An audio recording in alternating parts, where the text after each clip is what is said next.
मैं central jail का एक ऐसा मुजरिम था जिसे फांसी की सजा सुनाई गई थी। मुझे जंजीरों में बांध के रखा गया था। जिस जेल में मुझे बंद किया गया था, वहां कोई दूसरा कैदी ना था। कोई भी कैदी मेरी जेल में मेरे साथ रहने को तैयार ही नहीं था, क्योंकि मैं एक बहुत ही खतरनाक मुजरिम था। इस समय मेरे बाल कंधों तक बिखरे हुए थे। मेरी मूछें भी काफी बड़ी हो गई थीं। साथ ही दाढ़ी भी काफी बढ़ चुकी थी और हर वक्त गुस्से की वजह से मेरी आंखें लाल रहती थीं। मेरा कद 6 फीट से भी ऊंचा था और मेरी सेहत तो देखने के लायक थी। मुझ में इतनी ताकत थी कि मैं 10 मर्दों को एक बार में ही पटक सकता था, उनकी जान ले सकता था। मुझसे जेल के कैदी तो कैदी रहे, जेलर तक थर थर कांपते थे। मुझे पता था कि 1 महीने के बाद मैं फांसी के तख्ते पर लटका दिया जाऊंगा, लेकिन मैं नहीं जानता था कि उससे पहले मेरे साथ ऐसा हादसा भी हो सकता है। वो सर्दियों की रातें थीं, लेकिन मेरे अंदर तो जैसे आग सी भड़क रही थी। खून जमा देने वाली सर्दी में भी मैं मौसम से बेपरवाह अपनी कैदी वर्दी को शर्ट उतारे अपने जेल खाने में चक्कर पे चक्कर काट रहा था, क्योंकि अभी कुछ देर पहले जो बात मुझसे इंस्पेक्टर ने कही थी, मेरा दिमाग उसको स्वीकार ही नहीं कर पा रहा था। मुझे लग रहा था कि जो कुछ मैंने सुना है वो गलत सुना है। भला ऐसी बात कोई कैसे कर सकता है, और वो भी एक मुजरिम के साथ?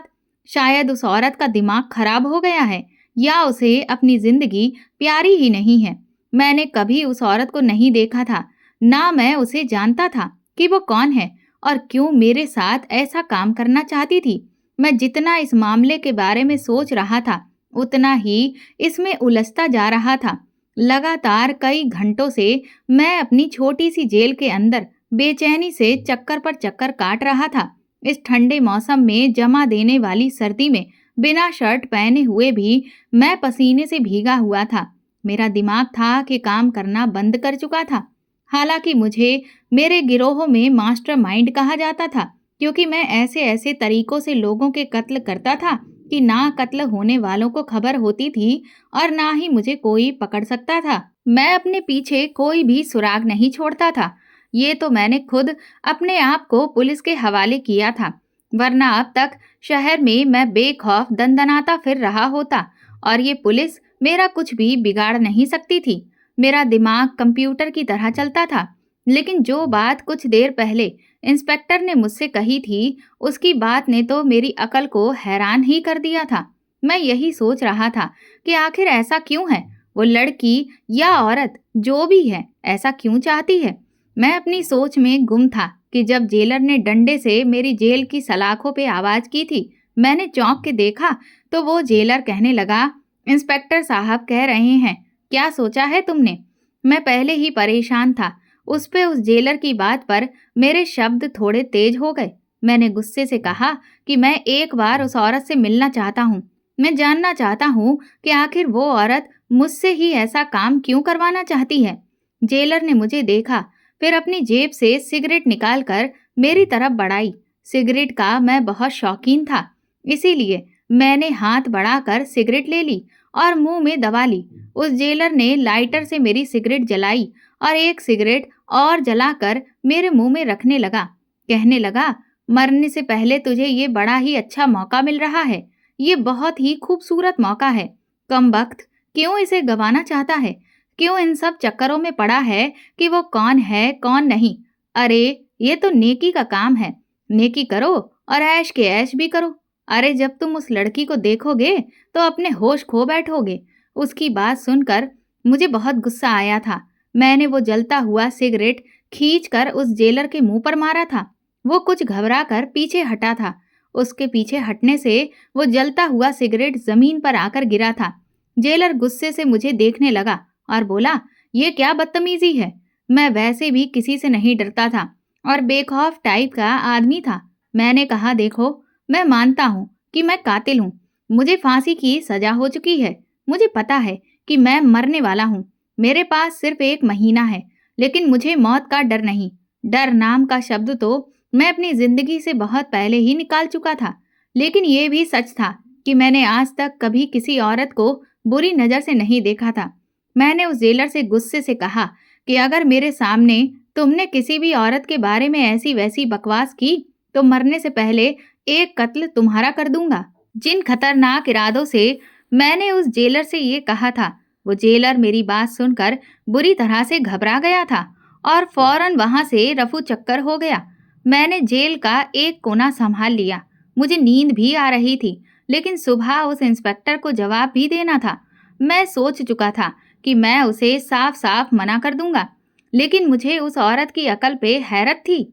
इसीलिए एक बार मैं उससे मिलना चाहता था। मैं उसे देखना चाहता था। आखिर वो मेरे साथ ही ऐसा क्यों चाहती है कि मैं उसके साथ ये काम करूं, जबकि मेरी सेहत और ताकत के बारे में उसे अच्छे से पता था। लेकिन फिर भी वो मुझसे ही ये सब आखिर क्यों? लेकिन मैं ये भी सोच चुका था कि मैं उसे इनकार कर दूंगा। मैं ये काम नहीं कर सकता था। अगले दिन जब उस पुलिस इंस्पेक्टर ने मुझे अपने पास बुलाया तो 2 पुलिस हवलदारों के साथ में इंस्पेक्टर के ऑफिस में मैं गया था। वो सामने ही अपनी कुर्सी पर बैठा हुआ था और कुछ परेशान भी लग रहा था। मुझे देखकर वो पूछने लगा, क्या सोचा है तुमने? मैंने कहा, मुझे पहले उस लड़की से मुलाकात करनी है। उससे मैं कुछ पूछना चाहता हूँ, तभी मैं अपना फैसला सुनाऊंगा। ये सुनकर इंस्पेक्टर मुझे गुस्से से घूरने लगा और बोला कि फैसला तो हो चुका है। जो मैंने कहा है तुम्हें वही हर हाल में करना पड़ेगा। पूरी जिंदगी तुमने गुनाहों में गुजार दी है। मरने से पहले एक अच्छा काम तो कर लो।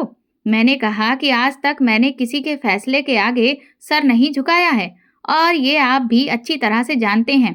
अगर आज मैं जेल में बंद हूँ तो ये भी मेरा अपना फैसला था। इसीलिए फैसला उस समय करूंगा जब उस लड़की से मुलाकात करूंगा। उससे पूछूंगा आखिर वो मेरे साथ ही ऐसा क्यों करना चाहती है। जानना चाहता हूं मैं कि वो एक ऐसे मुजरिम के साथ जिसने न जाने कितने कत्ल किए हैं और 1 महीने के बाद फांसी की सजा भी हो चुकी है, उसके साथ ही वो लड़की क्यों रात गुजारना चाहती है। मैं ये भी नहीं सोच सकता था कि ये पुलिस वालों की कोई चाल होगी ताकि वो मुझसे कोई राज उगलवाएं, क्योंकि मैं तो अपने हर जुर्म को खुद ही स्वीकार कर चुका था, जिसकी सजा भी सुन चुका था।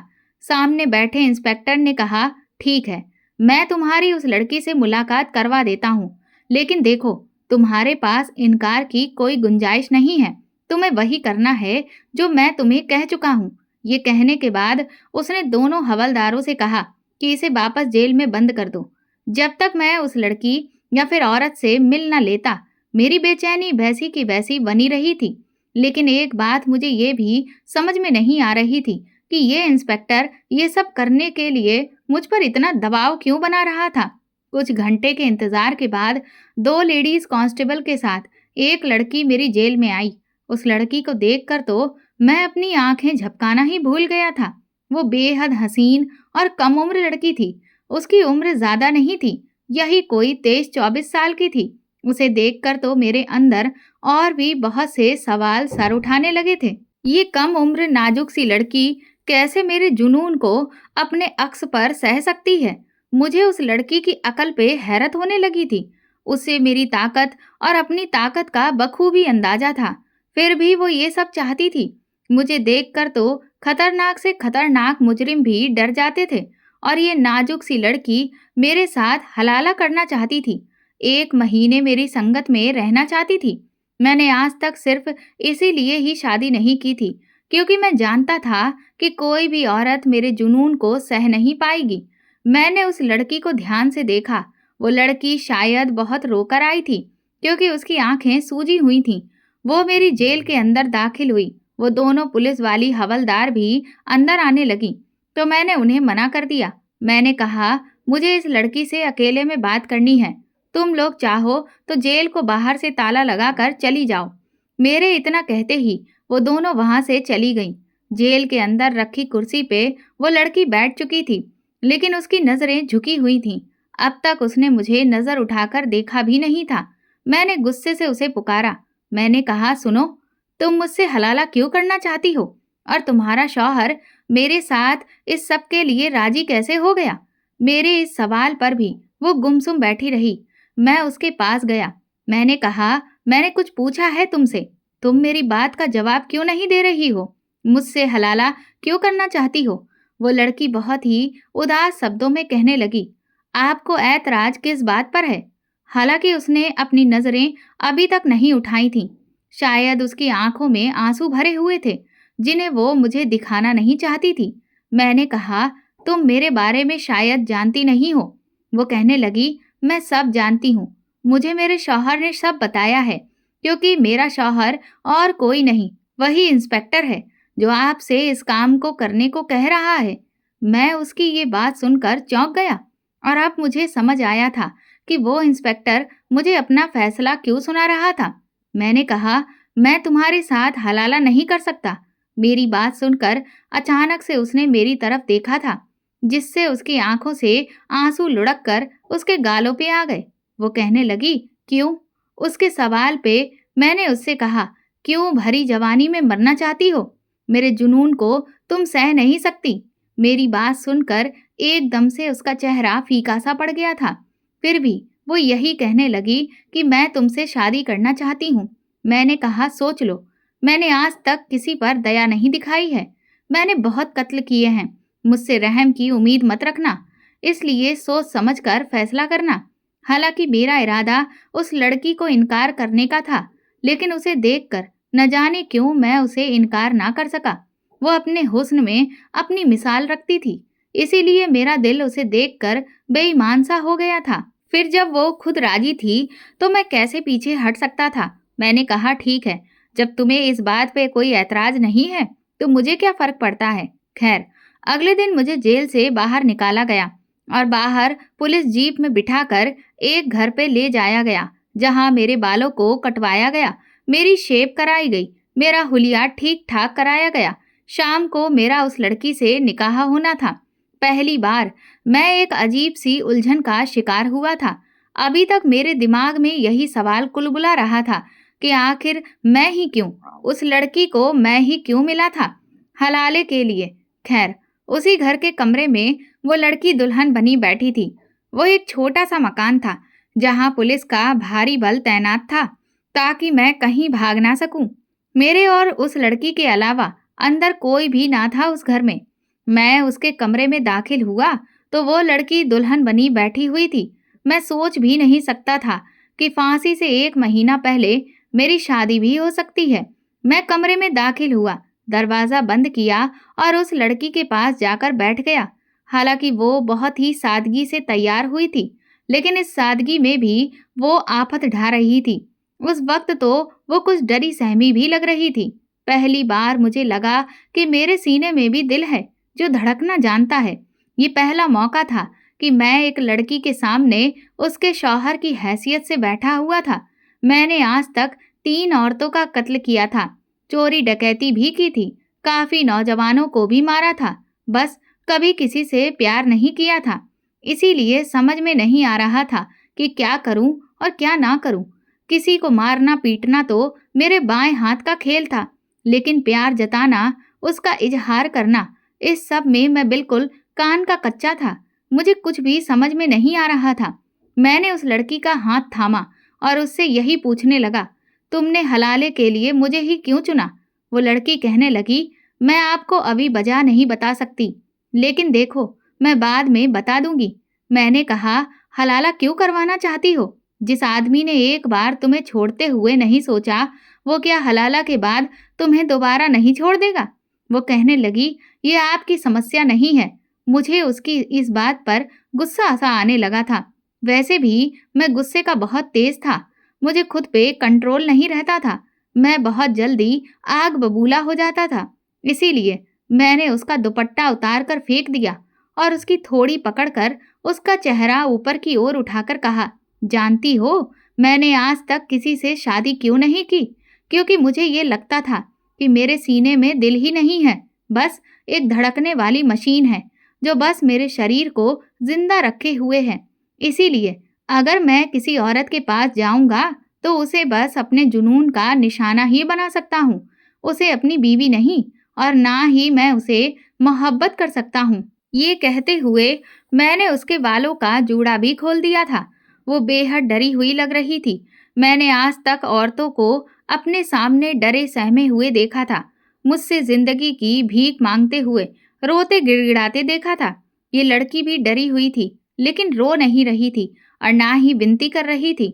मैंने साइड टेबल का लैंप बुझाना चाहा तो उसने मना कर दिया। वो कहने लगी, मुझे अंधेरे से डर लगता है।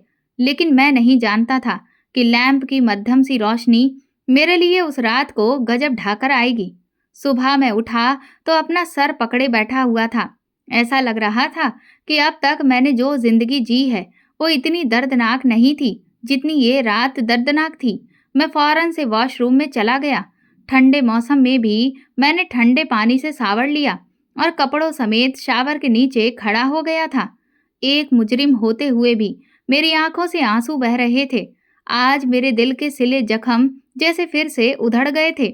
मेरी आंखों के सामने अपनी गुजरी जिंदगी घूमने लगी थी। मैं तब 13 साल का था।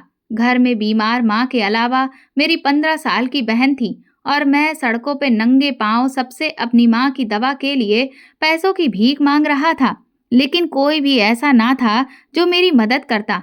मैं एक एक की उंगली पकड़ पकड़ कर कह रहा था कि खुदा के लिए मुझे बस 500 रुपए की जरूरत है, कोई तो मेरी मदद कर दो। लेकिन कोई मेरी बात नहीं सुन रहा था। फिर एक गाड़ी वाला मेरे पास आया और बोला, अगर मैं उसकी एक बात मान लूं तो वो मुझे 500 रुपए की बजाय 2000 रुपए दे देगा। उस आदमी की ये बात सुनकर मैं बहुत खुश हो गया। वो मुझे अपनी गाड़ी में बिठाकर एक सुनसान सी सड़क पर ले गया और फिर मुझे गाड़ी में अपनी गलत इच्छा का निशाना बनाया। उसने मेरे साथ बहुत ही जुल्म किया था। मैं सिर्फ 13 साल का था और उसी 13 साल की उम्र में मैंने आदमी का ऐसा रूप देखा था जो जानवरों को भी पीछे छोड़ देता था। मेरी ये हालत थी कि मैं चलने फिरने के लायक भी न था। उसने मुझे 2000 रुपए दिए और अपने चेहरे पर घिनौनी सी मुस्कान लेकर कहने लगा, और पैसे चाहिए हो तो मुझे यहीं पे दोबारा मिलना। अगर तुम मुझे खुश कर दोगे तो मैं भी तुम्हें खुश रखूंगा। ये कहकर वो वहां से चला गया। जो जुल्म मैंने 13 साल की उम्र में सहा था उससे मेरी रूह तक घायल हो गई थी। मैं रोते हुए माँ की दवा लेकर घर पहुंचा तो मेरी बहन ज़ारो कतार रो रही थी क्योंकि मेरी माँ तो मर चुकी थी। मेरे हाथ से दवा गिरकर टूट चुकी थी। मैं भागते हुए माँ की चारपाई के पास आया और रोने लगा। मैं रोते रोते कह रहा था, अम्मा, तुम मुझे छोड़कर ऐसे नहीं जा सकती। देखो मैं तुम्हारी दवा लेकर आया हूँ। अम्मा, अम्मा उठो ना। लेकिन मेरी अम्मा तो मर चुकी थी। मैं और मेरी बहन बेसहारा और अनाथ हो गए थे। हमारे पास अपना पेट भरने के लिए पैसे नहीं बचे थे। इसीलिए हमने सड़कों पर भीख मांगना शुरू कर दिया। लेकिन एक बार एक नौजवान लड़का मेरी बहन के साथ गलत हरकतें करने लगा। मुझे उस पर गुस्सा आने लगा। मैंने कहा, मेरी बहन को हाथ मत लगाओ वरना मैं तुम्हें छोड़ूंगा नहीं। वो मुझ पर हंसने लगा और बोला, तू मेरा क्या बिगाड़ लेगा? मैं तेरे सामने ही आज तेरी बहन को बेपर्दा कर दूंगा। जिस जगह वो लड़का मेरी बहन को छेड़ रहा था वो गली उस समय एकदम सुनसान पड़ी हुई थी। हम दोनों बहन भाई गली के घरों में दरवाजे खटखटा खटखटा कर भीख मांग रहे थे। जब उसी लड़के ने घर का दरवाजा खोलकर हम दोनों को देखकर मेरी बहन का हाथ पकड़कर घर के अंदर खींच लिया था। मैं उस लड़के को पीछे हटने के लिए कहने लगा तो वो मुझे और मेरी बहन को जबरदस्ती अपने घर के अंदर ले आया और फिर मेरे दोनों हाथ पीछे को बांध दिए। इसके बाद मुझे कोने में बैठाकर मेरी आंखों के सामने ही वो मेरी बहन की इज्जत को तार तार करता रहा। मैं चीखता रहा, चिल्लाता रहा कि कोई मेरी बहन को बचा लो। मेरी बहन भी रोती सिसकती रही, उसके आगे भीख मांगती रही। लेकिन उस आदमी ने अपनी भूख की खातिर मेरी बहन की जान ले ली। वो उस आदमी के जुल्म को सह नहीं पाई थी, इसीलिए मर गई थी। मैं लगातार गुस्से और नफरत से अपने हाथ पर पूरी ताकत लगा रहा था कि ताकि मेरे हाथ खुल जाएं और मैं उस इंसान को मार डालूं। लगातार कोशिशों से मेरे हाथ खुल गए थे। वो आदमी मेरी बहन के मुर्दा शरीर को देखकर परेशान था, इसीलिए उसका ध्यान मेरी तरफ नहीं था। मैंने कमरे में रखा गुलदस्ता उठाया और उसके सर पे वार करना शुरू कर दिया। मैंने उसके सर पे इतने वार किए कि वो आदमी लहूलुहान होकर मर गया था। लेकिन मेरा गुस्सा था कि खत्म होने का नाम ही नहीं ले रहा था। ये मेरा पहला कत्ल था जो मैंने सिर्फ 15 साल की उम्र में किया था। मेरी बहन तो मर चुकी थी। मैं आखिरी बार उसी समय रोया था जब मैंने अपनी बहन को दफनाया था। उसके बाद मैंने लोगों के सामने हाथ फैलाकर भीख मांगने की बजाय छीन कर लेना शुरू कर दिया। मैं लोगों के बटुए चोरी करने लगा। जैसे जैसे समय गुजरता गया, मेरे हाथों में सफाई आने लगी थी।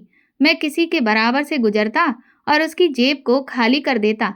मेरा उठना बैठना भी ऐसे ही लोगों में होने लगा था। दूसरा कत्ल मैंने 18 साल की उम्र में मोटरसाइकिल वालों का मोबाइल छीनते हुए किया था।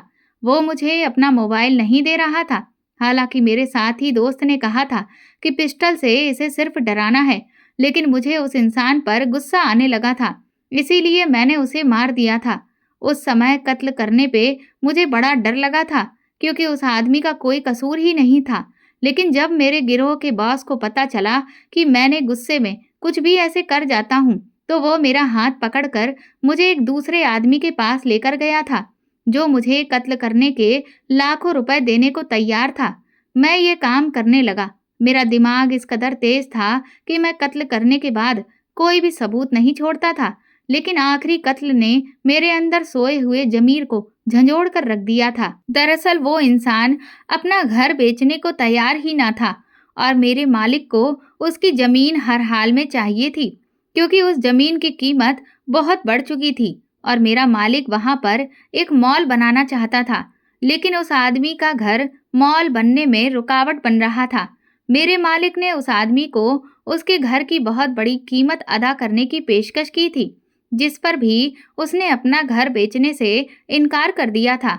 इस बात से मेरा मालिक नाराज हो गया और उसने मुझे हुक्म दिया कि मैं उस आदमी को मार डालूं, जिसके लिए वो मुझे 5 लाख रुपए देने को तैयार था। मैंने भी हामी भर ली। मैं जब उस आदमी के घर गया, उस आदमी पर बंदूक तानी, तो उस आदमी की पत्नी और उसका 10 साल का बच्चा मेरे सामने आ गए और उसकी बीवी हाथ जोड़कर रोने लगी, कहने लगी, ये घर हमारा इकलौता सहारा है, हम रोज के कमा कर खाने वाले हैं। उसका मासूम बच्चा भी मेरे आगे हाथ जोड़कर कहने लगा, अंकल प्लीज मेरे पापा को छोड़ दो। उसकी मासूम पुकार सुनकर मेरे हाथ कांपने लगे थे। उसकी बीवी बार बार गुहार लगाने लगी, खुदा के लिए हमें छोड़ दो। ये सब देखकर न जाने क्यों, लेकिन मैं उस आदमी को मार ना सका और जब यूं ही वापस बॉस के पास गया तो वो मुझे गालियां बकने लगा, कहने लगा, मेरे ही टुकड़ों पर पल रहे हो और मेरे ही हुक्म को मानने से इनकार करते हो। दफा हो जाओ यहाँ से। तुम नहीं तो कोई और सही, मेरे पास आदमियों की कमी नहीं है।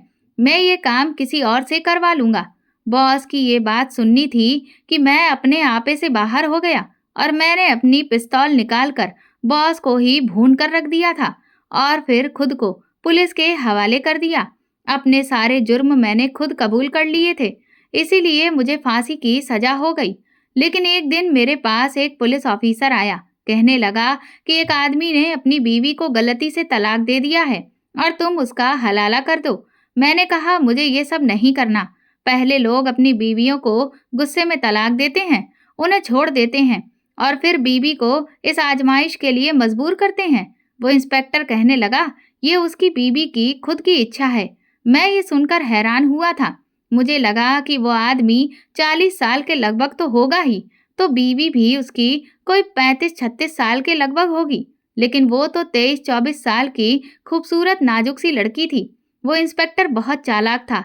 उसने मुझे जानबूझकर ये नहीं बताया कि ये लड़की उसकी ही बीवी है, क्योंकि उसे पता था कि अगर मुझे सच्चाई पता होती तो मैं कभी भी इस काम के लिए राजी ना होता, क्योंकि मुझे वो इंस्पेक्टर शुरू से पसंद नहीं था। लेकिन अब मैं उस लड़की की खूबसूरती देख चुका था और वो मुझे बार बार मजबूर भी कर रही थी। रात को जब मैं उसके करीब होने लगा तो उसके बाजू पर गहरे जख्म के निशान को देखकर मुझे झटका सा लगा था। मैंने उससे पूछा, ये क्या है? तो वो कहने लगी, मोहब्बत। ये कहते हुए उसकी आवाज में बेबसी और नमी थी। वो कहने लगी, तुम जिस जुनून से मुझे डरा रहे थे, मैं तो रोज ही ऐसे जुनून का निशाना बनती हूँ। ये ऑफिसर इंसानी रूप में भेड़िया है। उसे औरत की सिसकियां पसंद हैं और मेरी चीखें पसंद हैं। इसीलिए जब भी ये मेरे करीब आता है तो इसके प्यार करने का यही तरीका होता है। जब तक मेरी चीखें ना निकलें, इसको सुकून नहीं आता। मेरी सिसकियां और मेरी चीख सुनने के लिए ये जलते हुए सिगरेट से मेरे शरीर को दाग देता है और कहता है, यही मेरी मोहब्बत है, जो तुम्हें सहनी ही पड़ेगी। उस लड़की की तकलीफ को देखकर मुझे अपने साथ की गई तकलीफ याद आ गई थी, जो 13 साल की उम्र में मुझ पर बीती थी। मैं उसकी तकलीफ को अच्छे से समझ सकता था। मैंने उस रात उससे कुछ भी नहीं कहा। मैंने देखा कि उसकी गर्दन के पास भी दांतों के गहरे निशान थे, जिनसे अभी भी हल्का-हल्का खून रिस रहा था। वो कहने लगी कि उसकी बात से इनकार करने पे ही उस इंसान ने मुझे तलाक दे दिया। फिर कहने लगा, हलाला कराओ। मैंने इनकार किया तो उसने मेरी गर्दन का ये हाल कर दिया। कहने लगा, तेरी इतनी हिम्मत कि तू मुझे इनकार करे। अब तू देख, तुझे अब मैं एक ऐसे मुजरिम के सामने डालूंगा जिससे हमारा पूरा पुलिस डिपार्टमेंट डरता है। उसकी कद-काठी बहुत भारी भरकम है और वो बिल्कुल पागल जंगलियों के जैसा है। इंसान की शक्ल में चलता फिरता हैवान है वो, जिसे किसी पर भी रहम नहीं आता। अब उससे तेरा हलाला करवाऊंगा, तब तुझे पता चलेगा कि असली जुनून क्या होता है। और अगर अब तूने इनकार किया तो तेरे साथ साथ तेरे बुढ़े बाप की हालत भी खराब कर दूंगा। मैं उसकी ये बात सुनकर बहुत डर गई थी। मैं खुद पर कोई भी जुल्म बर्दाश्त कर सकती हूँ, लेकिन अपने अब्बा पर नहीं। ये कहकर वो खामोश हो गई। मैंने कहा, तुम ये सारे जुल्म क्यों बर्दाश्त कर रही हो? तुम अपने अब्बा के पास लौट जाओ और उन्हें हकीकत बता दो। वो लड़की कहने लगी, मैं ऐसा नहीं कर सकती। मेरे अब्बा बहुत गरीब हैं। मैं 3 बहनें थीं। हमारा कोई भाई नहीं है। मेरे अब्बा ने बड़ी ही मुश्किलों से हम तीनों बहनों की शादी जैसे तैसे अपनी हैसियत से बड़े घरों में की है, और अब तो उन पर बुढ़ापे की मार है। वो बहुत बीमार रहते हैं। उनकी देखभाल के लिए उनके पास कोई भी नहीं है। मेरी अम्मी का इंतकाल काफी साल पहले हो गया था, और अगर इस पर मैं भी तलाक लेकर उनके पास लौट गई तो वो तो उसी दिन अपनी जान से हाथ धो बैठेंगे। मैं जीते जी अपने अब्बा को नहीं मार सकती, और मैं अच्छे से जानती हूँ कि ये आदमी इतना गिरा हुआ है कि मुझे अपने अब्बा के पास भी चैन से रहने नहीं देगा, क्योंकि इसे मेरे जैसी खूबसूरत कोई दूसरी लड़की नहीं मिलेगी, और ये इतना हवस से भरा है कि इसे हर रोज बिस्तर की रौनक चाहिए होती है। मेरे पास अब और कोई भी रास्ता नहीं है सिवाय इसके जुल्मों को बर्दाश्त करने और शर्तों को मानने का। उसकी जिंदगी की कहानी ने मुझे भी हिला दिया था। सुबह होते ही वो ऑफिसर घर में दाखिल हुआ और खुश होकर कहने लगा, हलाला तो ठीक से हो गया ना? तबीयत खुश हो गई होगी। वो नीच मुझे अपनी तरह जल्लाद ही समझता था, लेकिन मैं तो हालात के हाथों मजबूर होकर मुजरिम बना था। उसकी शक्ल देखते ही मेरे अंदर नफरत की आग भड़क उठी थी। इसीलिए मैंने अपने हाथ में पहले ही एक तेज धार चाकू पकड़ रखा था। मैंने उसी से उस पर वार करने शुरू कर दिए। फांसी तो मुझे होनी ही थी, इसीलिए अच्छा ये था कि एक बहसी जानवर से मैं उस लड़की को आजाद करवा देता। शायद मेरा ये काम खुदा से मेरी माफी का कारण बन जाता। हमारे समाज में कई खतरनाक मुजरिम बनने वाले लोगों के पीछे भी एक दुख भरी दास्तान है, और समाज के घिनौने रूप छुपे होते हैं। कभी सरकार अपनी राजनीति से फुर्सत पाए तो इन पर भी जरूर गौर करने की कोशिश करे, ताकि मुझ जैसे लोग मुजरिम ना बन सकें। मैंने सोच लिया था कि अब मुझे आगे क्या करना था। पता नहीं क्यों अब मुझे जिंदगी प्यारी लगने लगी थी। मैं जीना चाहता था, उस लड़की के लिए जीना चाहता था, उसकी जिंदगी में खुशियों के रंग भरना चाहता था। मुझे वो लड़की एक ही रात में अपनी सी लगने लगी थी। मैंने उसके जल्लाद पति को उसके किए की सजा दे दी थी। मैं उसे अपना बनाना चाहता था और जिंदगी की सारी खुशियां देना चाहता था। मैं मन ही मन सोचने लगा कि वो सिर्फ मेरी है, कि तभी पुलिस वालों ने आकर मुझे गिरफ्तार कर लिया और मुझे घसीटते हुए जेल में ले जाकर बंद कर दिया था। उन्होंने एक बार फिर से मेरी बहुत पिटाई की थी, लेकिन वो लोग भी मजबूर थे, क्योंकि अब इंस्पेक्टर के कत्ल की मुझे वो क्या सजा देते, क्योंकि मुझे तो कुछ दिनों के बाद वैसे ही फांसी होने वाली थी। पर अब मैं खुदा से बार बार दुआ मांग रहा था कि काश वो कुछ ऐसा करिश्मा कर दे कि मैं उस लड़की के साथ अपनी जिंदगी बिता सकूं। अगले दिन ही वो लड़की जेल में मुझसे मिलने के लिए आई। उस वक्त वो बहुत ज्यादा दुखी लग रही थी। वो कहने लगी, मेरी जिंदगी में आने वाले तुम वो पहले मर्द हो जिसे मुझे इतनी तकलीफ से बचाया है। मुझ पर जुल्म ढाने वाले से मुझे आजादी दिलाई है। तुमसे बेहतर मेरे लिए कोई नहीं हो सकता था। लेकिन मेरी तकदीर कैसी है कि तुम्हें भी फांसी की सजा मिली है। तुम भी कुछ दिनों के बाद मुझे छोड़कर हमेशा के लिए चले जाओगे। उसकी इस बात ने जैसे मुझे सोए हुए सपने से जगाया था। हकीकत यही थी कि हमारा मिलन कभी नहीं लिखा था। मुझे उसे हर हाल में जुदा ही होना था, क्योंकि मैंने जो काम किए थे उनकी सजा मुझे मिल चुकी थी। जिंदगी में पहली बार अब मुझे अपने किए हुए पर पछतावा हो रहा था। काश अगर मैं वो सारे गुनाह ना करता तो आज मैं इस जगह पर ना होता। मैं आजाद होकर अपनी प्रेमिका के साथ सुकून से जिंदगी जी रहा होता। लेकिन अब एक नए डर ने मुझे घेर लिया था कि मेरे जाने के बाद उसका क्या होगा। उस लड़की का नाम रुखसाना था। मैंने रुखसाना से कहा कि अब तकदीर के लिखे को मैं बदल तो नहीं सकता हूँ, लेकिन हाँ, मैं तुम्हें एक सुरक्षित भविष्य देना चाहता हूँ। इसीलिए मैं तुम्हें एक आदमी का नाम बताता हूँ। वो मेरा भरोसे का आदमी है। उसके पास मेरे काफी सारे पैसे जमा रखे हुए हैं। तुम मेरा नाम बताकर उससे मेरे सारे पैसे ले लेना और अपने अब्बा के पास लौट जाना। उन पैसों से तुम एक अच्छी जिंदगी जी सकती हो। मेरी इस बात पर वो लड़की फूट फूट कर रोने लगी। कहने लगी, अब तो मैं अपने अब्बा के पास भी लौट कर नहीं जा सकती हूँ, क्योंकि कल रात ही उनका भी इंतकाल हो गया है। अब मैं बेसहारा हो गई हूँ। उसकी इस बात ने तो मुझ पर बिजली ही गिरा दी थी। मुझे कुछ भी समझ में नहीं आ रहा था। उसने अचानक से मेरा हाथ पकड़ लिया और कहने लगी, मुझे छोड़कर मत जाओ। मुझे तुमसे सच में बहुत प्यार हो गया है। उसकी आंखों की बेबसी मेरे दिल को कचोट रही थी। मिलने की घड़ी खत्म हो गई थी, इसीलिए कांस्टेबल रुखसाना को बुलाने के लिए आ गया।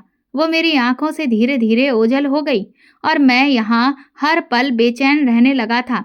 जैसे जैसे मेरी फांसी की तारीख करीब आ रही थी, मेरा हाल बहुत खराब हो रहा था।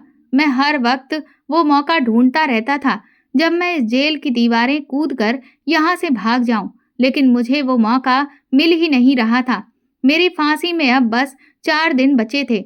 एक रात जब मैं अपने ख्यालों में डूबा था और पूरी जेल में सन्नाटा पसरा था, तभी अचानक से कुछ अजीब से शोर की आवाज हुई और फिर एक एक करके धमाके होने लगे। मेरी आंखों के सामने तेज रोशनी हवा में उड़ उड़कर ऊपर जाने लगी और ढेर सारा धुआं चारों तरफ फैलने लगा। जेल में हर तरफ भगदड़ मच गई थी और धमाके थे कि रुकने का नाम ही नहीं ले रहे थे। मुझे कुछ भी समझ में नहीं आ रहा था कि अचानक से ये क्या हो गया है कि तभी एक बूढ़ा कांस्टेबल मेरी जेल की तरफ आया। उसने मुझे तुरंत ही वहां से बाहर निकलने में मदद की। मैं उससे पूछने लगा कि ये सब क्या हो रहा है, लेकिन उसने मेरी किसी भी बात का कोई जवाब नहीं दिया। जेल में चारों तरफ धमाके हो रहे थे और आग फैलती ही जा रही थी। बहुत सारे लोग जल जल कर इधर उधर दौड़ रहे थे। ऐसा भयानक मंजर तो मैंने अपनी जिंदगी में पहले कभी भी नहीं देखा था।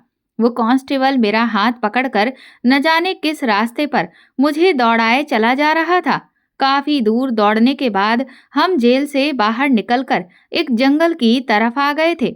वहां जाकर हम रुके। मेरी तो सांसें ही फूल चुकी थीं। वो कांस्टेबल भी बुरी तरह से हाँफ रहा था।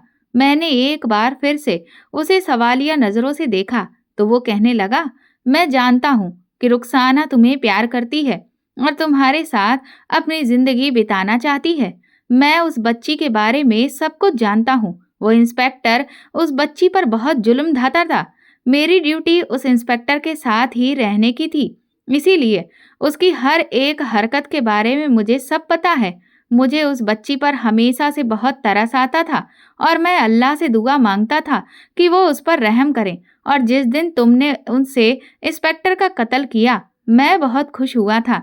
उस दिन मैंने तुम दोनों को बात करते हुए सुन लिया था कि तुम दोनों एक दूसरे को पसंद करते हो और साथ में जिंदगी जीना चाहते हो।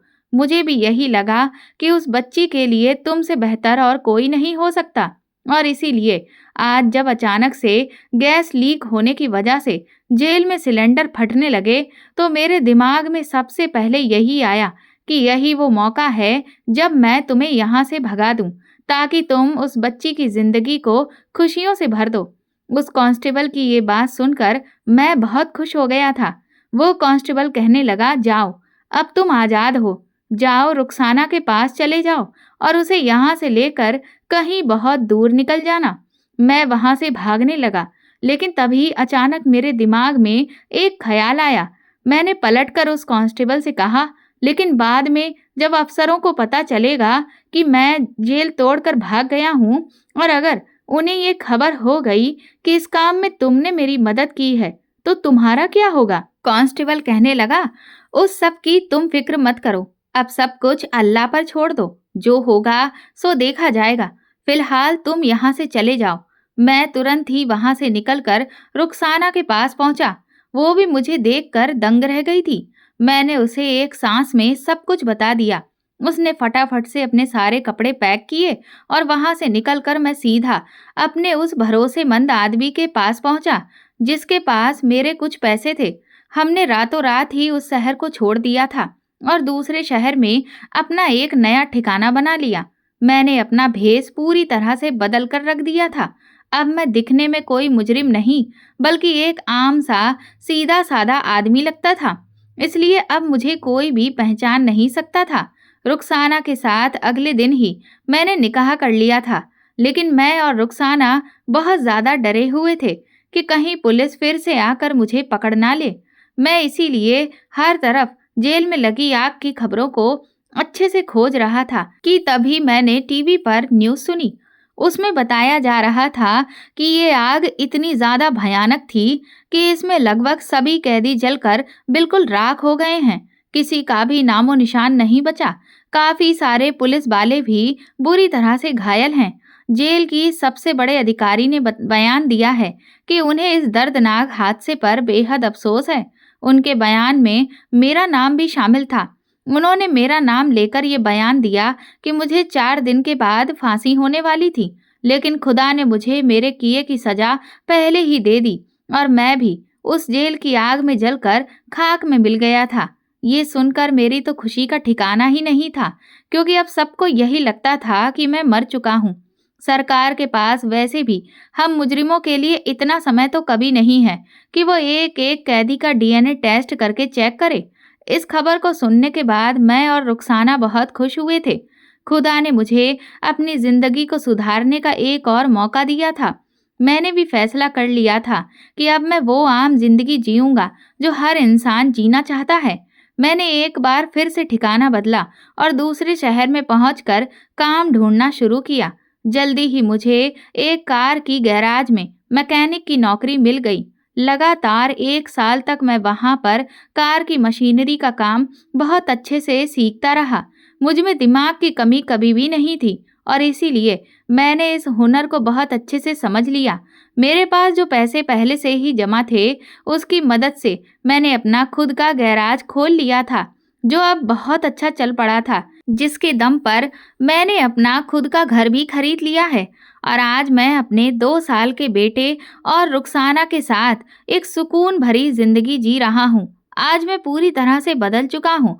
मुझे अब जब भी किसी दूसरे की मदद करने का मौका मिलता है, तो मैं कभी भी पीछे नहीं हटता हूँ। मैं दिन रात खूब मेहनत करके ढेर सारा पैसा कमाना चाहता हूँ, ताकि अपने बेटे को डॉक्टर बना सकूं, जिससे वो बड़े होकर लोगों की सेवा करे।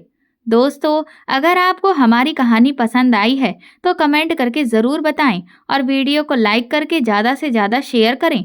चैनल पर नए हैं तो सब्सक्राइब करें और हाँ, नोटिफिकेशन बेल को ज़रूर दबाएं ताकि अगली अपडेट सबसे पहले आपको मिले। Thank you.